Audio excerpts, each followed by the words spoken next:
The following is a podcast from a qualified senior care provider heard on the Answers for Elders radio show. And welcome back, everyone, to Answers for Elders Radio Network. And we are in segment number 3 with Rececca Bomann from SASH Services on the top 12 things you need to know to get your home ready for sale. And Rececca, loved what you've covered so far. So valuable tips. And fill me in on and we're on number 7 now. Mm-hmm. Wow. So cool.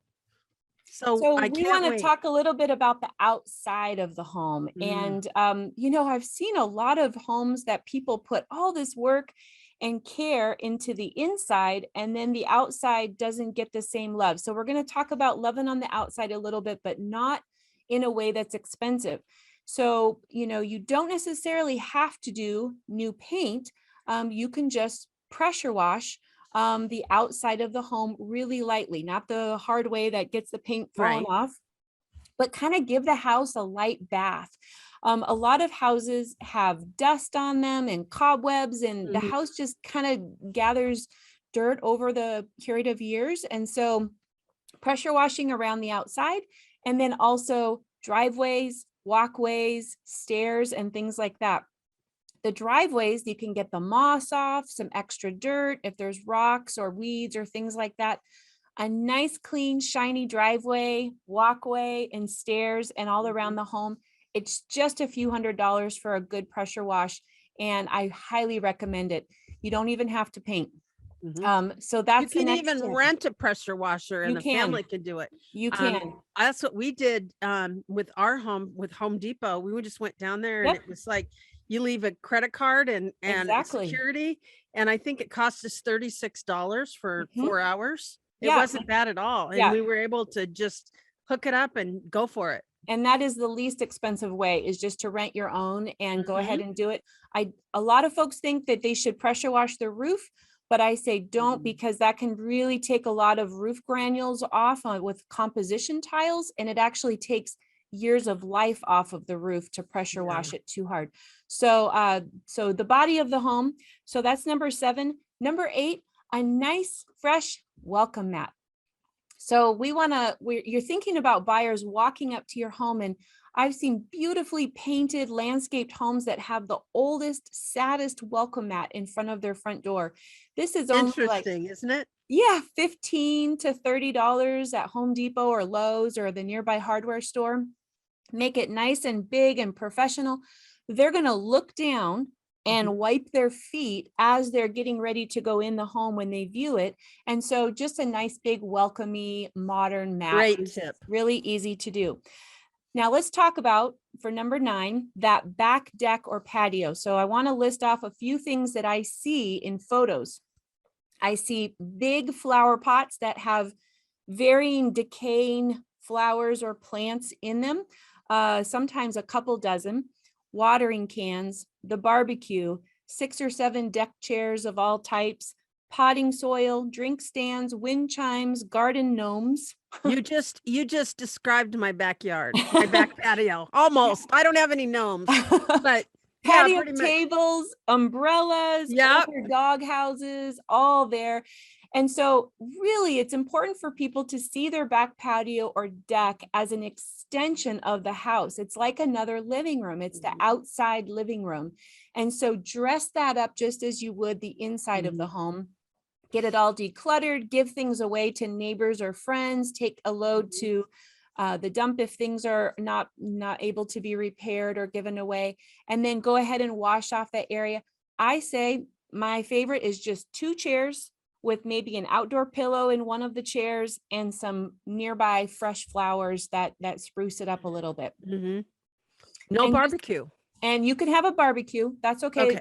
Wash it clean, or have it covered, but really declutter that space, because people might decide to make an offer on your home just based on that back deck or patio. So we want to show off of as much of it as we can.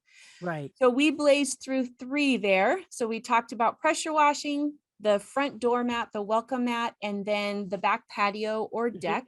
Going on to number 10, I'd love to talk a little bit about retro decor. So people have, varying stages of older finishes in their Mhm. home. They do. They have dark paneling on their walls, the paneling that folks used in the 70s. They have avocado counters, bright pink or light blue tile in their bathrooms, green carpet, red carpet, blue carpet. Remember the day when if you were somebody, you had to pick a different color carpet in every room? Orange oak cabinets. Oh, exactly. All of these. And Mhm. people look at all of these finishes in their home and they get this sinking feeling like, well, I can't sell because I have to renovate all of this. I have to update all of this. And I'm here to tell you, I have sold so many homes that were completely frozen in time from 1972 or Isn't that amazing? 1962, but we deep cleaned it. Yep. We made it look great. We opened the curtains, we cleaned the windows, we opened it up, we decluttered the back patio and still got bidding wars with everything dated. So an example is 2 years ago, I sold a home for a gentleman who was a toddler when his parents bought the home. He was 1 and he's now 82.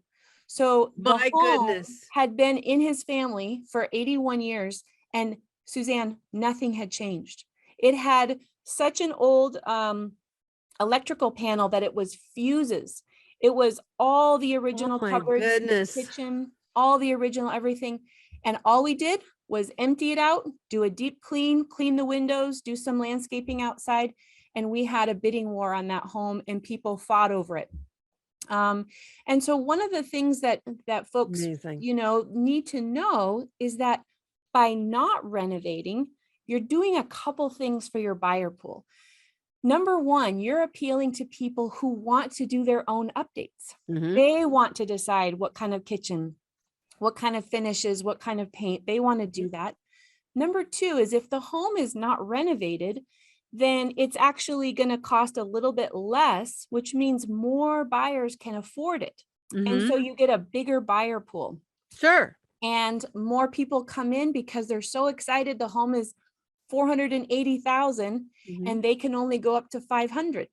And if you had renovated, you would be selling at 600. And so you're And it's accessing you're all probably these things. making pretty much the same out of your home too, because the amount of money that you would have put into the house is really not that different than, margin different wise. Are you Exactly. finding that to be the case? In fact, homes are selling for, so say the renovation would be 80,000 between not renovating and renovating, it would be an $80,000 job. We're selling homes so close to each other in price, it doesn't pencil to renovate.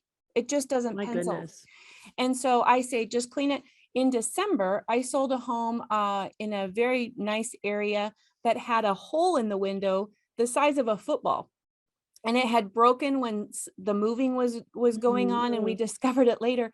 And Suzanne, we didn't have the ability to replace the window because we were putting the house on the market in the following week, and windows are backlogged. The supply chain has really hurt the availability of windows. And I just taped a piece of paper over it. That sounds terrible. And we had 27 offers on that home. My So goodness. you can sell a home that is not updated, clean it, declutter it, make it presentable, fill it with light, open the drapes, but you don't have to. If you're going to spend money on the things that you want to do in the home, make it financeable. You see, the bank that the borrower is getting money from, they don't care what color the countertops are. They don't care what color the paint is or what the, bathroom tile, the tile looks like. They care that the roof has some life left on it. They care that Right. the furnace is in working order, that there's no electrical hazard. So if you only have $2,000 or $4,000, spend it on the things that help a buyer qualify to buy it. As far as it'll pass inspection and it'll appraise. And so just a little soapbox on selling the home without renovating. Don't be paralyzed by that myth. It's not true. I love that. And I love that, what you said is a lot of people want to imagine their own kitchen. Somebody might want a pizza oven, and if it's not in there, they might walk out or they might not even come to look at the house because it doesn't say that it has a pizza oven. I mean, I'm Right. sure that that's the case. And So, everybody wants something different. It's just a fact of, how, there's a different type of buyer that you're going to appeal to, which is a good thing. It's a good niche that you can create. Exactly. And so, just last night, Suzanne, I was here in the office and we sold a home for 88,000 over the asking. And this home has peach countertops and original cupboards in the kitchen. And I know the market is hot right now, and I want to say that this is still relevant no matter what kind of real estate market it is, because it was clean and move-in ready. And so we're letting the buyers decide what they want to do with that decor. So what we focus on are the things that could be a deal breaker for a buyer, like the furnace, the water heater, the roof, the electrical, the plumbing. Make it financeable, but not necessarily. I mean, HGTV would love for you to believe that you need to go, make everything new and buy all the magazines and spend months looking at finishes and things like that.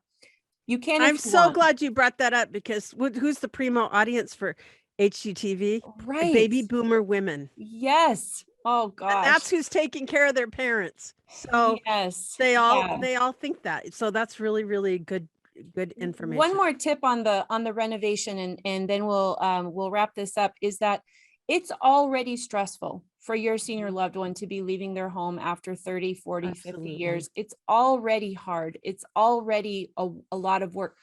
Why add to that the stress of a renovation with contractors and dust in the home and people coming and going and all the stress and noise? We do a lot of renovations at SASH because we're a general contractor, but we always have our client move out first. So not only does the renovation not make sense financially, but doing it while someone's still living in the home, it's very stressful, and it's being added on to the most stressful event of their life already, which is leaving their home after that many years. Right. Rececca, this has been so helpful, and we're going to close out with two more very important tips from Rececca and segment number 4. But in the meantime, how do we reach you? SASHservices.com, SASH services.com. And we have a toll-free number from anyone around the country, 888-400-SASH. That's 7274. All right. Well, Rececca and I are coming back in segment 4 right after this, everyone.